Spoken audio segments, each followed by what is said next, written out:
ಅಖಂಡ ಕರ್ನಾಟಕ ಬಂದ್ಗೆ ಅಂತೇಳಿ ವಾಟಾಳ್ ನಾಗರಾಜ್ ಕರೆಯನ್ನ ಕೊಟ್ಟಿದ್ರು. ಹಾಗಾಗಿ ಉತ್ತರ ಕರ್ನಾಟಕ ಭಾಗದಲ್ಲಿ ಬಂದ್ಗೆ ಯಾವ ತರ ಪ್ರತಿಕ್ರಿಯೆ ಅಂತಂದ್ರೆ ನೀರಸ ಪ್ರತಿಕ್ರಿಯೆ.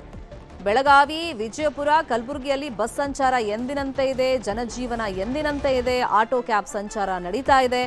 ಕೇವಲ ಪ್ರತಿಭಟನೆಗಷ್ಟೇ ಸೀಮಿತವಾಗಿದೆ ಇವತ್ತಿನ ಬಂದ್. ಬೆಳಗಾವಿ ಬಸ್ ನಿಲ್ದಾಣದಲ್ಲಿ ಪೊಲೀಸ್ ಕಮಿಷನರ್ ರೌಂಡ್ಸ್ ಅನ್ನು ಹಾಕಿದ್ದಾರೆ. ಇನ್ನು ಬೆಳಗಾವಿಯಲ್ಲಿ ಕೆಲವೇ ಹೊತ್ತಲ್ಲಿ ಕರವೆಯಿಂದ ಪ್ರತಿಭಟನೆಗೆ ಪ್ಲಾನ್ ಆಗಿದೆ. ಎಂದಿನಂತೆ ಜನಜೀವನ ಇದೆ. ಉತ್ತರ ಕರ್ನಾಟಕ ಭಾಗದಲ್ಲಿ ಕೇವಲ ಪ್ರತಿಭಟನೆಗೆ ಮಾತ್ರ ಈ ಬಂದ್ ಸೀಮಿತವಾಗಿದೆ. ಅಲ್ಲೂ ಕೂಡ ಬಸ್ ಸಂಚಾರ ಎಂದಿನಂತೆ ಇದೆ. ಬೆಳಗಾವಿ, ಕಲಬುರಗಿ ಮತ್ತೆ ವಿಜಯಪುರ ಭಾಗದ ದೃಶ್ಯಗಳನ್ನ ತೋರಿಸ್ತಾ ಇದ್ದೀವಿ. ಬಸ್ ಸಂಚಾರ ಎಂದಿನಂತೆ ಇದೆ. ಪೊಲೀಸರು ಪ್ರಮುಖ ವೃತ್ತಗಳಲ್ಲಿ ಮತ್ತೆ ಬಸ್ ನಿಲ್ದಾಣಗಳಲ್ಲಿ ಅಲ್ಲಿ ಸೆಕ್ಯೂರಿಟಿಯನ್ನ ಕೊಟ್ಟಿದ್ದಾರೆ. ಇನ್ನು ಖುದ್ದಾಗಿ ಕಮಿಷನರ್ ಕೂಡ ಅಲ್ಲಿ ಪರಿಸ್ಥಿತಿ ಹೇಗಿದೆ ಅಂತೇಳಿ ಅವಲೋಕನವನ್ನ ಮಾಡಿದ್ದಾರೆ.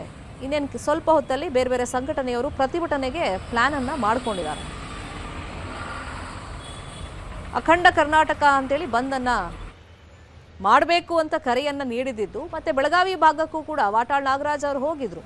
ಹುಬ್ಬಳ್ಳಿ ಭಾಗಕ್ಕೆ ಹೋಗಿದ್ರು, ಬೆಳಗಾವಿ ಭಾಗಕ್ಕೆ ಹೋಗಿದ್ರು. ಅಲ್ಲಿ ಸಂಘಟನೆಗಳಿಂದ ರಿಕ್ವೆಸ್ಟ್ ಮಾಡ್ಕೊಂಡಿದ್ರು, ಮನವಿ ಮಾಡ್ಕೊಂಡಿದ್ರು, ಬಂದ್ಗೆ ಸಹಕಾರ ಕೊಡಬೇಕು, ಬೆಂಬಲ ಕೊಡಬೇಕು ಅಂತೇಳಿ. ಆದರೆ ಪ್ರತಿಭಟನೆಗೆ ಮಾತ್ರ ಇವತ್ತಿನ ಬಂದ್ ಸೀಮಿತವಾಗ್ತಾ ಇದೆ. ಬೆಳಗಾವಿ ಭಾಗದ ಚಿತ್ರಣ ಹೇಗಿದೆ ಈ ಬಗ್ಗೆ ಮಾಹಿತಿಯನ್ನು ಕೊಡೋದಕ್ಕೆ ನೇರ ಸಂಪರ್ಕದಲ್ಲಿ ಕನೆಕ್ಟ್ ಆಗಿದ್ದಾರೆ ನಮ್ಮ ರಿಪೋರ್ಟರ್ ಚಂದ್ರಕಾಂತ್ ಸುಗಂಧಿ. ಬೆಳಗಾವಿ ಭಾಗದಲ್ಲಿ ನೋಡ್ತಾ ಇದೀವಿ, ಕೇವಲ ಪ್ರತಿಭಟನೆಗೆ ಮಾತ್ರ ಸೀಮಿತವಾಯ್ತಾ ಬಂದ್?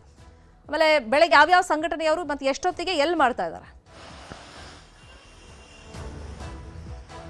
ಶರ್ಮಿತಾ ಶೆಟ್ಟಿ, ಇದುವರೆಗೂ ಕೂಡ ಬೆಳಗಾವಿಯಲ್ಲಿ ಒಂದೇ ಒಂದು ಪ್ರತಿಭಟನೆ ಆಗಿಲ್ಲ. ನಾನು ಬೆಳಗಾವಿಯ ಕೇಂದ್ರ ಬಸ್ ನಿಲ್ದಾಣದಲ್ಲಿ ನೋಡಬಹುದು ದೃಶ್ಯಗಳಲ್ಲಿ. ಈಗ ಕೇಂದ್ರ ಬಸ್ ನಿಲ್ದಾಣದ ಬಳಿ ಒಂದು KSRP ತುಕಡಿಯನ್ನ ಭದ್ರತೆಗಾಗಿ ನಿಯೋಜನೆಯನ್ನು ಮಾಡಿರ್ತಕ್ಕಂಥದ್ದು. ಮತ್ತೊಂದು ಕಡೆ ಏನು ನಗರ ಪೊಲೀಸ್ ಆಯುಕ್ತ ಭೂಷಣ್ ಬೋರ್ಸೆ ಸೇರಿದಂತೆ ಏನು DCP ನಾರಾಯಣ ಬರ್ಮನಿ ಸೇರಿ ಹಲವು ಅಧಿಕಾರಿಗಳು ಈಗ ರೌಂಡ್ಸ್ ನಲ್ಲಿದ್ದಾರೆ. ಯಾವುದೇ ರೀತಿ ಒತ್ತಾಯಪೂರ್ವಕ ಬಂದ್ಗೆ ಅವಕಾಶ ಇಲ್ಲ ಅಂತಕ್ಕಂಥದ್ದು ಪೊಲೀಸರ ಮಾತಾಗಿರ್ತಕ್ಕಂಥದ್ದು. ಬೆಳಗಾವಿಗೆ ವಾಟಾಳ್ ನಾಗರಾಜ್ ಭೇಟಿ ಕೊಟ್ಟ ಸಂದರ್ಭದಲ್ಲಿ ಪ್ರಮುಖವಾಗಿ ಏನು ಅಂತಂದ್ರೆ ಈ ಒಂದು ಬಂದ್ ಸಂದರ್ಭದಲ್ಲಿ ಬೆಳಗಾವಿ ಮಹಾನಗರ ಪಾಲಿಕೆಯಲ್ಲಿ ಕನ್ನಡ ನಿರ್ಣಯ ಪಾಸ್ ಮಾಡಬೇಕು. ಅದರ ಜೊತೆಗೆ ಏನು ಅಂತಂದ್ರೆ ಮಹದಾಯಿ ವಿಚಾರವನ್ನು ಕೂಡ ಏನು ಮುಖ್ಯವಾಗಿ ಒಂದು ಬಂದ್ ವಿಚಾರದಲ್ಲಿ ತೆಗೆದುಕೊಳ್ಬೇಕು ಅಂತಕ್ಕಂಥದ್ದು ಇಲ್ಲಿನ ಹೋರಾಟಗಾರರ ಒಂದು ಬೇಡಿಕೆ ಆಗಿತ್ತು. ಇದಕ್ಕೆ ವಾಟಾಳ್ ನಾಗರಾಜ್ ಬೆಳಗಾವಿಯಲ್ಲಿ ಸ್ಪಂದಿಸಿದ್ರು. ಆದರೆ ಬೆಂಗಳೂರಿನಲ್ಲಿ ನಡೆದಂತಹ ಒಂದು ಬೆಂಗಳೂರಿನಲ್ಲಿ ನಡೆದಂತಹ ಪತ್ರಿಕಾಗೋಷ್ಠಿ ಆಗಿರ್ಬೋದು, ಜೊತೆಗೆ ಏನು ಸಭೆಯಲ್ಲಿ ಕೇವಲ ಕಾವೇರಿ ಅಂತ ಹೇಳಿ ಬಂದ್ಗೆ ಕರೆ ಕೊಟ್ಟದ್ದು ಇದು ಬೆಳಗಾವಿಯ ಕನ್ನಡಪರ ಹೋರಾಟಗಾರರ ಒಂದು ಅಸಮಾಧಾನಕ್ಕೆ ಕಾರಣವಾಗಿತ್ತು. ಈ ಕಾರಣಕ್ಕಾಗಿ ಈಗ ಏನು ಅಂತಂದ್ರೆ ಬೆಳಗಾವಿಯಲ್ಲಿ ಕೇವಲ ನೈತಿಕ ಬೆಂಬಲಕ್ಕೆ ಮಾತ್ರ ಪ್ರತಿಭಟನೆ ಸೀಮಿತ ಆಗಿರ್ತಕ್ಕಂಥದ್ದು. ಇದುವರೆಗೂ ಕೂಡ ಒಂದೇ ಒಂದು ಸಂಘಟನೆ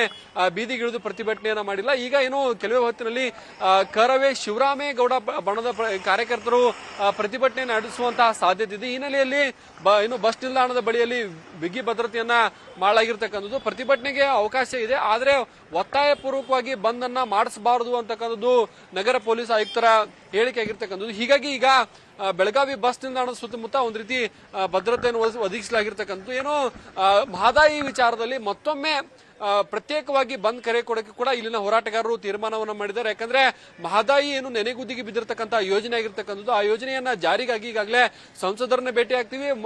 ಏನು ಮುಂದಿನ ದಿನಗಳಲ್ಲಿ ಬೆಳಗಾವಿ ಅಥವಾ ಉತ್ತರ ಕರ್ನಾಟಕ ಬಂದ್ಗೆ ಕರೆ ಕೊಡ್ತೀವಿ ಅಂತಕ್ಕಂಥದ್ದು ನಿನ್ನೆ ಹೋರಾಟಗಾರರು ತೀರ್ಮಾನವನ್ನು ಮಾಡಿದ್ದಾರೆ. ಹೀಗಾಗಿ ಇವತ್ತು ಬೆಳಗಾವಿಲಿ ಬಂದ್ಗೆ ಯಾವುದೇ ಪ್ರತಿಕ್ರಿಯೆಯನ್ನು ವ್ಯಕ್ತವಾಗಿಲ್ಲ. ಇನ್ನು ಕೆಲವು ಹೊತ್ತಿನಲ್ಲಿ ಒಂದು ಪ್ರತಿಭಟನೆ ಮಾತ್ರ ಬಸ್ ನಿಲ್ದಾಣದ ಮುಂಭಾಗದಲ್ಲಿ ನಡೆಯಲಿದೆ. Sharmita Shetty, fine, follow up ಮಾಡೋಣ. ಥ್ಯಾಂಕ್ ಯು ಚಂದ್ರಕಾಂತ್ ಸುಗಂಧಿ ಈ ಕ್ಷಣದ ಮಾಹಿತಿಯನ್ನು ಕೊಡೋದಕ್ಕೆ.